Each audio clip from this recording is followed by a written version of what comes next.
श्रीमद्भागवतं चतुर्थस्कन्धः अध नवमोऽध्यायः 16 श्लोकम् यस्मिन् वृद्धगदयो हेनिशं पदन्ते विद्यादयो विविधशक्तय आनुपूर्व्यात् तद्ब्रह्म विश्वभवमेकमनन्दमाद्यमानन्दमात्रम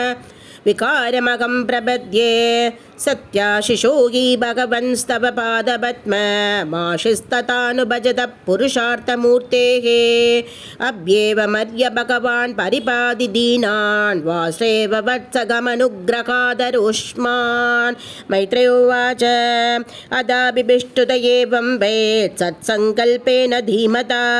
प्रत्यानुरक्तो भगवान् प्रतिनन्दे नन्द्येदमब्रवीत् श्रीभगवानुवाच वेदागं ते व्यवसितं कृतिराजन्यबालक तत्प्रयच्छामि भद्रं ते दुराभम् अभिशुभ्रत नान्यैरधिष्ठितं भद्र यद्भ्राजिष्णु ध्रुवक्षिति यत्र ग्रहक्षदाराणां ज्योतिषां चक्रमाहितं मेद्यां को चक्रवत्सासो भरदस्ता कल्पवासिनां धर्मोऽग्नि कश्यप शुक्रो मुनयो एव नौकशग शरन्ति दक्षिणीकृत्य प्रबन्धो यत्सदारकाः प्रस्थिते तु वनं पित्रा तत्त्वाकां धर्मसंश्रयः षड्त्रिंशद्वर्षसाहस्रं रक्षिताभ्यहदेन्द्रियः तत्प्रातर्युद्धमे नष्टे मृगायां तु धन्मनाः अन्वेषन्ति वनं माता दावाग्निं सा प्रवेक्षते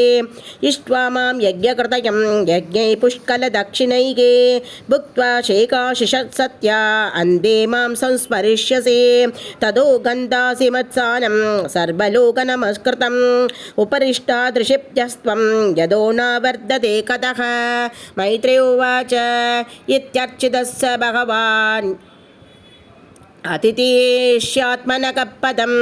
बालस्य पश्यतो ताम स्वमघात् गरुडध्वजग शोभिसङ्कल्पजं विष्णो पादसेवोपसादितं प्राप्य सङ्कल्पनिर्वाणं नादीप्रीत्योऽभ्यगात्पुरं वित्रौवाच सुदुर्लभं यत्परमं पदं हरेः मायाविनस्तचरणार्चनार्जितं लब्ध्वाभ्यसिद्धातमिवैकजन्मना कथं स्वात्मानम् अमन्यदातवित् मैत्रेय उवाच माधु सपत्न्या वाग्बाणे कृते विद्धस्तु तान् स्मरन् नैचन्मुक्तिपदेर्मुक्तिं तस्माधाभं बुभेयिव ध्रुवोवाच समाधिनानैकभवने यत्पदं विदोषनन्दादय भूत्वरे दशक